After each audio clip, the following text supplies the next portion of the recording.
you to as well. Rescue crews expanding their search into deeper waters for the missing Titanic-bound submersible that disappeared with 5 passengers in the North Atlantic Ocean on Sunday. Experts estimate the vessel has less than 50 hours of oxygen left. A rescue would be one of the deepest underwater recovery missions in history. Let's bring in New York Congressman and former Navy submarine officer Brandon Williams. Wonderful to have you, sir. We were hoping to wake up. I was hoping to wake up this morning and hear the news that they had found the vessel and everybody had been brought to safety. That is not the case. What do you think about the scope and scale of the search right now? Well, it's very hard to find, the proverbial needle in the haystack.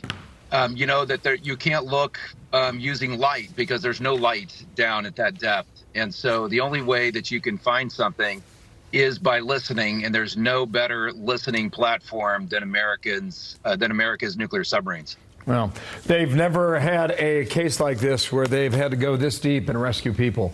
So you have devices that can go up to 20,000 feet deep. I don't know how long it would take to get them into position and do this. But you're really in a race against time right now, and I think you understand that given the oxygen limitations, sir. Well, it is oxygen, but I'll tell you, as we learned with Apollo 13, it's also carbon dioxide. What we breathe out becomes poisonous very quickly. And I know this firsthand that the ocean can be very cold. And down where they are, I don't know exactly the temperature, but we called it SWIT, seawater injection temperature, often in the mid to low 30s. And so just staying warm would be very, very challenging in that environment. Any submariner that's trapped in the ocean, certainly has my attention and my sympathies. What do you think that the families can hold on to right now, given that there's just so many resources being brought to bear, including the incredible team at the U.S. Coast Guard? Well, the thing that I would focus on, again, forgive me, I'm a nuclear engineer, so the thing I would focus on is you have to find them first, and the best way to find them is by listening.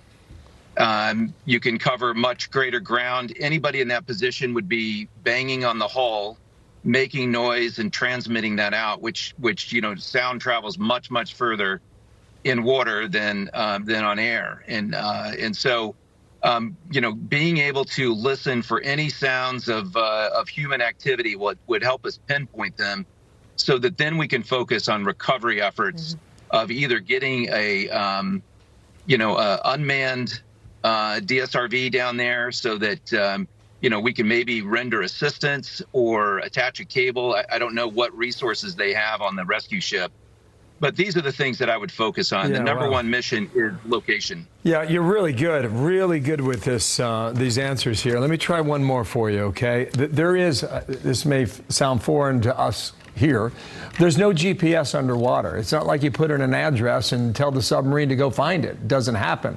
They're literally taking text messages from the ship above them on the surface of the water and telling them which direction to go to lead them toward the wreckage of the Titanic. So you lose communications an hour and 45 minutes into this. And you would think that the submarine either reestablishes communications or the submarine would resurface and fix the problem, and that did not happen. Well, if it did surface, if it's bobbing on the surface, they have excellent, airborne radars that can, locate something like that. If they had an electrical problem and they lost their ability to communicate, that would, they could be just bobbing in the ocean. But like you said, there's no GPS underwater. There's no radio signals. I can tell you that for sure. You do have inertial navigation. That's how you navigate underwater. Sound is the only environment, the only way that you'll be able to locate these folks, unless they're right on the wreck itself and they're able to, to look, right at the wreck itself. But, keep in mind that when you're underwater and you have all of your lights on, you're only seeing maybe 100 feet in any direction. Yeah, and so it's like, you're not able to see miles and miles. And, it's very, very very narrow scope, unless you have like a side aperture radar and you're mapping. But that's very special equipment, and it takes a long time to get it on site. Time is. Sir, if I could then, and on the question of time, the submarine's 22 feet long, right? So it's not huge. No. But to get to the Titanic, you have to go to the depth of 12,500 feet. And if you drop in the water at 6 a.m., how long does it take to get there? Well, I wish I knew. You're not going through any sort of decompression. You're really just sinking like a stone. So I don't have exact data on that. I guess but the reason maybe why it's hours. Yeah, the reason why we asked that question is because maybe they had reached the site, or maybe they were only halfway there. And I don't know what that answer is. Well, if they were only halfway there, then you end up, drifting. Right. And that becomes a much more difficult problem. I called the Navy. I'm the only nuclear submarine veteran to serve in Congress in 50 years. I called the Navy and I implored them to have one of our submarines be out listening. It's the best way to cover the most amount of ground, right, and to pinpoint the location. It's the best equipment.